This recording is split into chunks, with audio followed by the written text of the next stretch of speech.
A common thread in all of my videos is my endless quest to love deeply and truly, to drop into the sensuality and sacredness of each unrepeatable moment, to create safe spaces for people to feel and unmask every beautiful thing they are.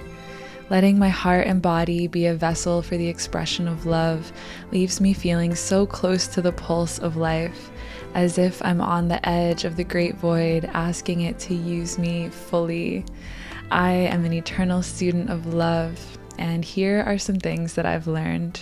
Today I wanted to do a deep dive into energetic attraction and how to be a good lover. This has been my life practice, it seems like, the past 3 years, and I've really been uncovering and refining what it means to be in a romance with all of life. And the past month and a half, I have felt so full of this vibrant life force energy. The way that I feel when I'm ovulating is deeply connected, deeply close to my sensuality, like everything is aligning. I'm noticing synchronicities, feeling just so on purpose. That's how I've been feeling for the past few weeks, and also what refining love in my life has looked like the past few years. It's the space it's created for me to really enjoy life, is to be so clear on the intentions of my heart, the way that I want to hold people, and how to genuinely be in a romance with life every single day. Just casual stuff here, but I wanted to talk first about how to be confident, what energetic attraction really is, because I think those are similar things, confidence and being energetically attractive. And I get this feedback a lot, especially in my sexuality videos, where people are like, you seem so confident, I could never do those things, I could never say those things or show up in this way. But the truth is, the only reason I'm confident is not because I'm the most beautiful person, because I'm the best at everything, because I'm the most talented.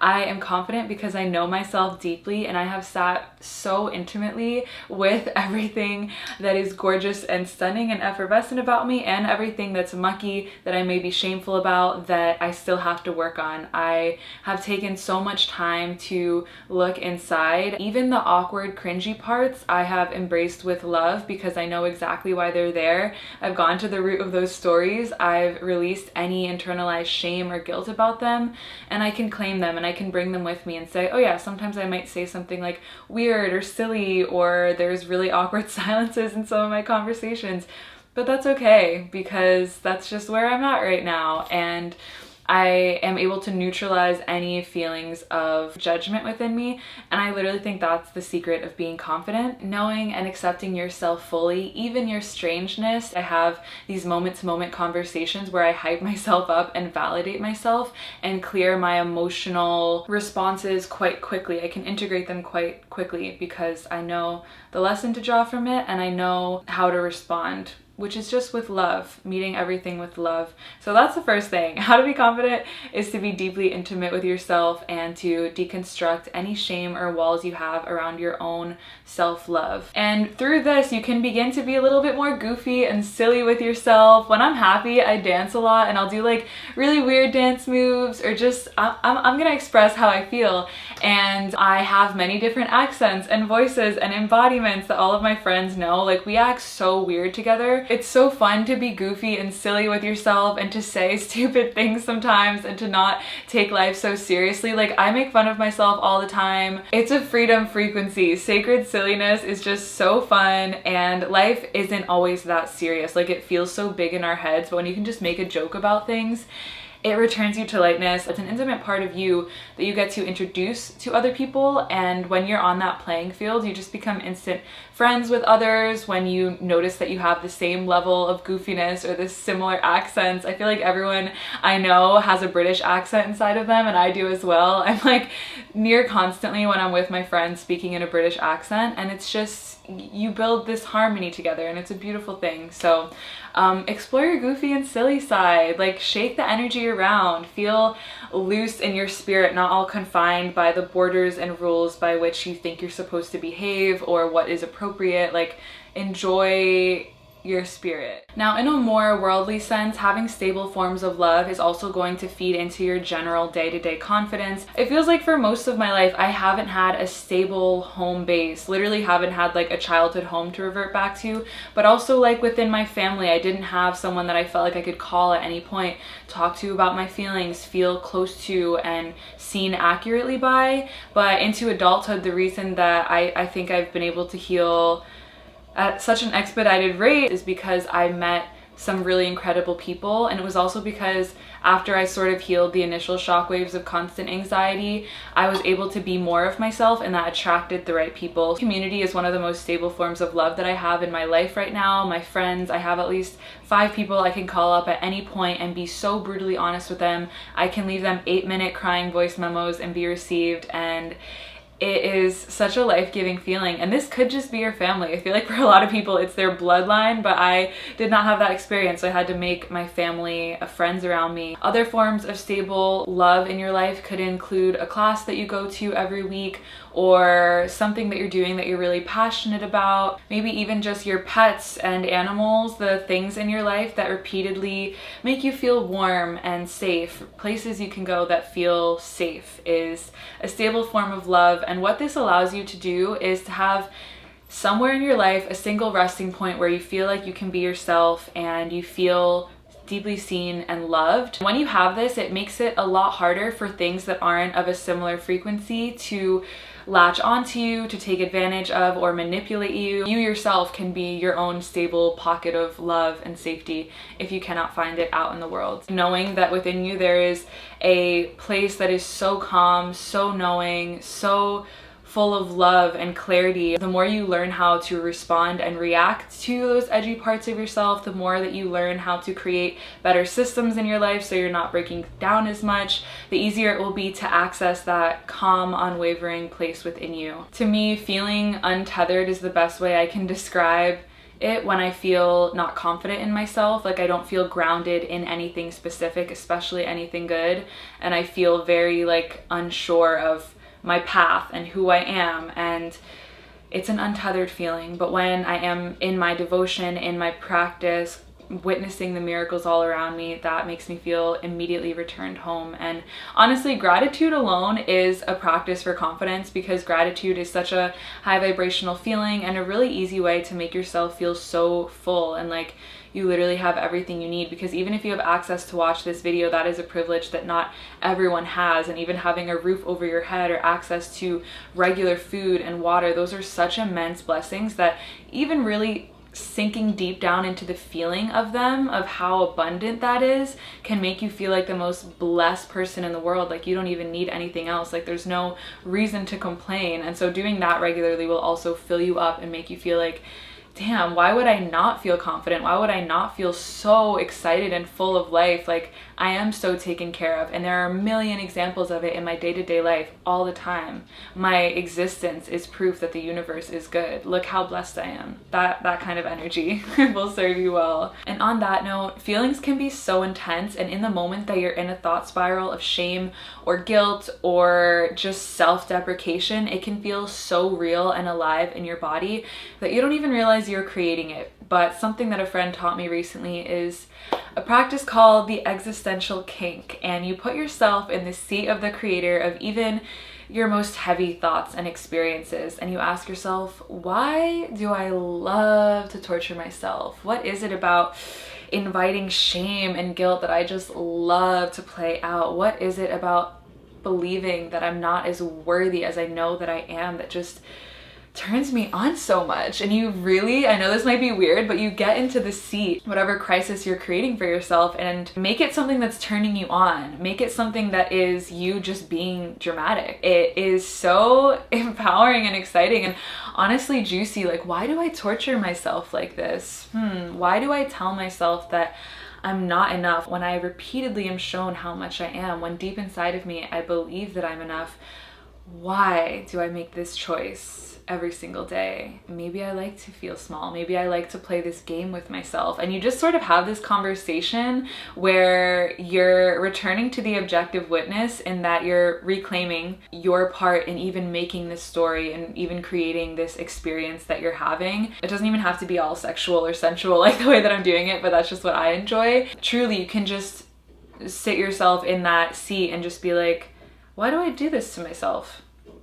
That simple. Return to the curiosity, and you might not even have a direct answer, but just to even remember that you're the one in charge of what's happening in your mind is really important. I think we forget that there's a big aspect of our thought process that we do control. Of course, some things are like subconscious, deeply ingrained neural pathways, but we can even change those. We really do have control over our minds, but it takes a lot of repetitive showing up and mindfulness. But greeting certain things moment to moment in a new way, that is how we begin to rewrite these thought patterns, is by looking at them differently, creating a little bit more space, a little bit more curiosity, instead of just immediately believing what our mind is telling us. Try that out as a practice. Of course, meditation and breath work and all these other things are going to help you to create space around those narratives, but this existential kink thing is just a fun tool to play around with. I have to say it, love takes bravery, no matter what kind of love it is.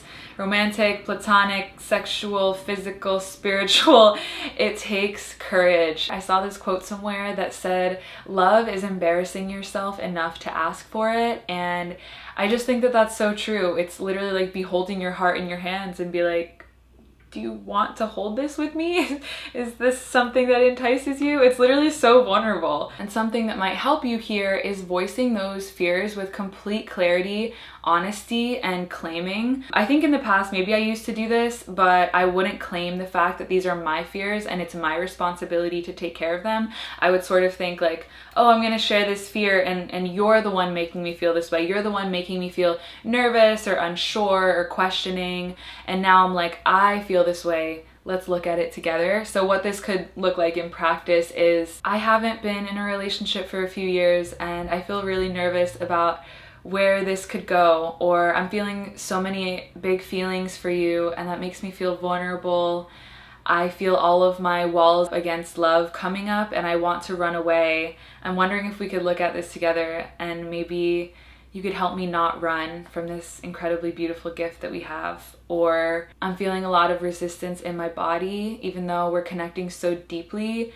It doesn't feel like a full body yes for me, and I'm afraid to voice that. I'm afraid of how that feels, but I don't want to delay this information, and even though I feel really nervous, I just want to let you know exactly where I'm at to honor you fully. All of these are examples of, one, kind of setting boundaries, and two, being really honest and unmasked, kind of sharing your shadow side. Even before I get really intimate with someone or start dating someone, I really like to introduce each other to our shadows. And literally what it looks like is sharing things that are not pretty about ourselves, sharing things from past relationships that we didn't do very well, lessons we're still learning, sharing the worst ways that we show up to life. Literally, like, when was the last time that you were really ashamed of how you showed up to life? When was the last time you felt like, ooh, I could do that better? And it's really such an intimate thing to hear this from someone, because you can see if you can work together on those things, and it also removes any need to show up in any sort of performance or perfection to see the whole of a human. And you can reach a incredible depth of love when you introduce those things early on. So I really like that practice, and it makes love less scary because you're literally not hiding anything, even the worst parts of yourself. Also, a lot of you know I'm a huge advocate for romancing the moment, whatever moment that you happen to be in. And I think this is a really big reason why I've been feeling on such a spiritual high lately, such a consistent love for life lately, is because in every moment I can see the miracle here and now, and it feels so romantic and it feels so sensual, and it feels like life is this beautiful thing that I'm getting to experience, and it's literally just seeing everything through rose-colored glasses. It might be a little bit delusional, I don't know. It feels amazing, and it's not. It's actually like the clearest vision ever. It's like the truth and the reality of life is that we are so blessed to be here, to even have our health, to have a moment of calm. And so This feels like a form of romancing the moment, but I also elevate it. I'll light the incense, I'll play a playlist, I'll put Epsom salts in my bath, I will set up moments for myself to feel really romanced. I'll go to a figure drawing class, and when you romance the moment, you feel so full, just as you are, just as the moment is, to the point where now I feel like whatever moment I'm in, I think I can make a movie out of it. I can make like a song out of whatever's happening, even if it's the worst thing happened to me. When I strip away the judgment and just drop into the feelings, I'm like, whoa, this is rich. This is some good stuff. Even if it's like a terrible feeling, I'm like, wow, I can feel so deeply. Wow, this is wild. I didn't know this existed within me. I feel so on the edge of the precipice. I feel at the edge of the void. I'm questioning my whole existence, and I feel the way that life was meant to yoke me. So I make poetry out of it all, and it is such a fun practice.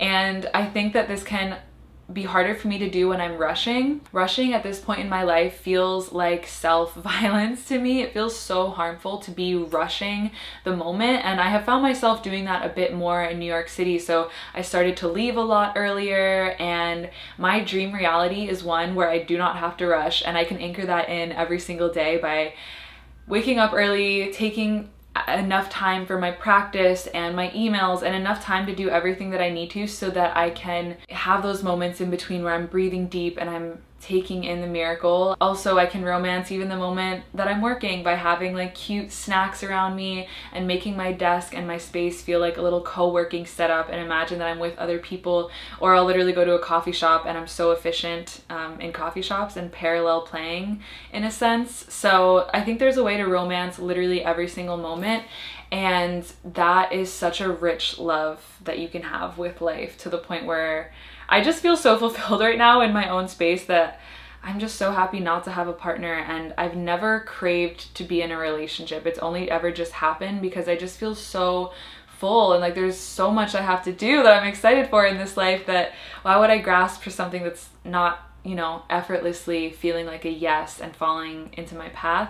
I wrote in my notes, not rushing is the most sacred thing you can do for yourself. Plan ahead, leave earlier, don't rush. You miss the miracle. And before I move on to the last sexuality section of this, I just want to say non-judgment is such a beautiful practice.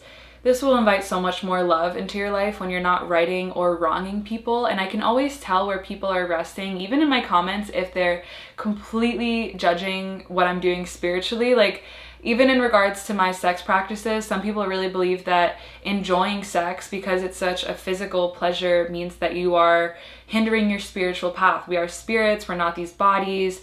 Enjoying pleasure is getting stuck in the third dimension. And anytime anyone who claims to be spiritual tells me that I'm wrong spiritually, I immediately can tell where they're at on their path, in such a place of duality, in such a place of judgment, to be writing themselves and wronging me. I'm just like, I'm not going to take advice from you. That's not like a clear and clean source, because if you are resting in a place of oneness and non-judgment, then you can see and accept that there are many different doorways to get to a place of wholeness, of that feeling of oneness, and these bodies are gateways and vessels for our evolution. But beyond that, so are our emotions. Anytime I feel myself judging the anxiety, the sadness, the longing, that is me being in duality, as if there could be a right and a wrong way to feel. When I accept those denser emotions, I return back to oneness and welcoming, like, oh, all of this is a manifestation of the divine. All of these programs I'm deconstructing within myself are also part of my dharma. All of this is purposeful, and it is really a place of oneness, holding everything in such neutrality that you see it for what it is. And it's the most empowering place, because you realize you don't have to run from anything. Nothing is too heavy to hold. And it's all really good information. So yeah, non-judgment feels like a way to enter into oneness and compassion for all people. And when you're judging and condemning yourself, it definitely makes it a lot easier to place those judgments upon other people. And I always know how well I'm doing within myself and my own practices by how much I'm judging myself or others. I feel like we should not be concerning ourselves with the karma of others, especially if it doesn't even involve us. We really need to mind our own business, do the work that we need to do with ourselves. This life is full of reminders and doorways and pathways into depth and darkness, but also back out into light. They are both for the same purpose. When we accept that within ourselves, it's a lot easier to accept in other people how they are playing out their own victimhood or their shadows, or how other people are even going about their spiritual journey. Like, I used to religiously do hatha yoga, and I felt like Ashtanga yoga was for yogis who weren't really gonna evolve the same way I was, or like they don't realize that that's a lot of energy that they're pulsing through their body, and that's not gonna help them be more still in their life. I would project all these little judgments because I had a really dogmatic yoga teacher, and I realized later when I started practicing Ashtanga again how purposeful it was for me, and how it actually mitigated my immense watery, slow, rajasic self and gave me that oomph that I needed for life and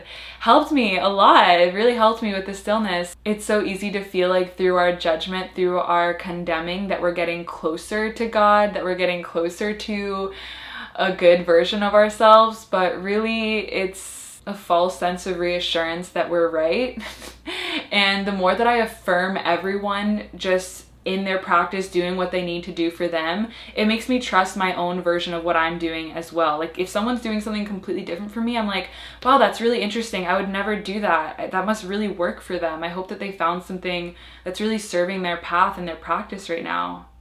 That's really cool. I can tune into what actually works for me. It's not coming from a place of judgment or condition. It's like, oh, okay, well, let me think about, do I want to do some of that? Why do I not want to do what they're doing? And it's just very neutral, and it's a lovely place. So non-judgment makes me so happy. It takes the weight off of my shoulders, and it really helps me to check my ego. And I wanted to end this video with a little section on sexuality. I'm not like super confident and thinking I'm the best at riding and giving pleasure and oral and courting people and loving people, but I do know how to listen deeply to my desires, to my pleasure body, and I do know how to be really honest with what I'm feeling and honest with myself. I think that what makes me confident in the bedroom is that how to listen to my desire and being so tuned into the moment to know what it needs, like whether we need to go slower, whether we need to go faster, take a break, whether it's kind of awkward and we shouldn't even engage sexually yet. There are just so many little things that can make a sexual encounter really good, and a lot of it has to do with just tuning into the energy